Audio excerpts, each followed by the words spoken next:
Hi everybody, it's Cameo from CameoCrafted, and this is the intro video to the Greyson the Giraffe pattern. You'll see him up in the corner here. He's very easy and very cute. This is going to go over everything that you're going to need and everything that you're going to need to know. So to start off with, you're going to need your yarn.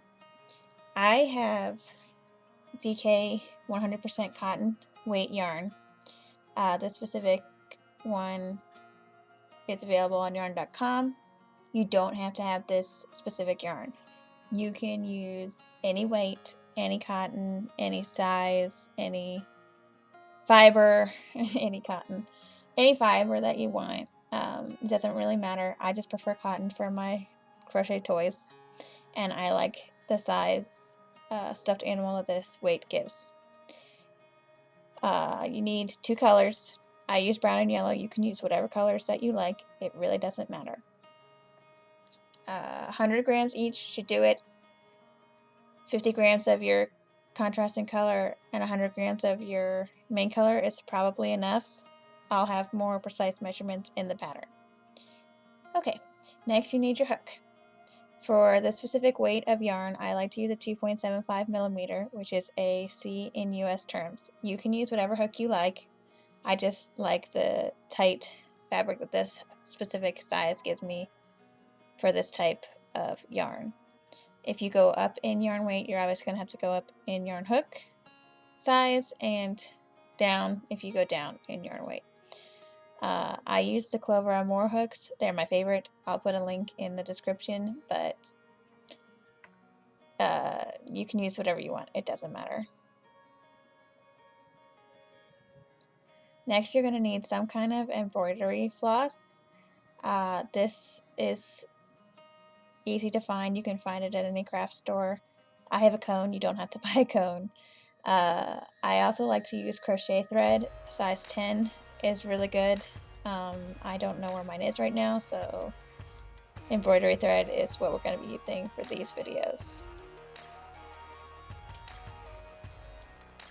Okay, what I'm getting now is polyfill. It's a polyester filling that you need to stuff your giraffe with. You can get any kind of stuffing, it does not matter. Polyfill is just super common and easy to find. It's hypoallergenic, all that good stuff. But you can use whatever you want. You can use yarn to stuff, you can use bean bags, I don't know, anything that you want. You're going to need a lot of it though. And then finally, you're going to need your basics: stitch marker, scissors, needle. In this tutorial, if you're following along, we're working in continuous rounds, so you will need a stitch marker so that you know where your beginning of row is. The needle is obviously for sewing things together, weaving in ends, all that good stuff. And then, you know, your scissors for scissoring. So that's all you really need. The skills that you need are pretty easy. You just have to know how to single crochet, work in the round, magic circle, decrease, increase. If you know how to do all that, you should be fine. If you're not sure, go through these videos and you will see how to do these things. I'm not going to get in depth with it, but you will be able to follow along if you know basically what you're doing.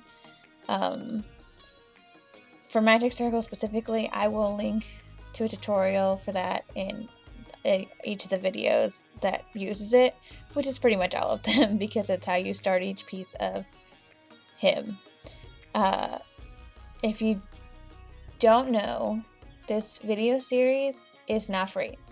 This intro is just to show you what you need to know, and what it's going to look like. It is not actually showing you what to do. In order to get the pattern and the video series, you have to buy it. It's available in my shop on Ravelry or Etsy. I'll put some links in the description. Alright, well, that's it. So hopefully you have everything you need and you're ready to move on. Thank you for watching.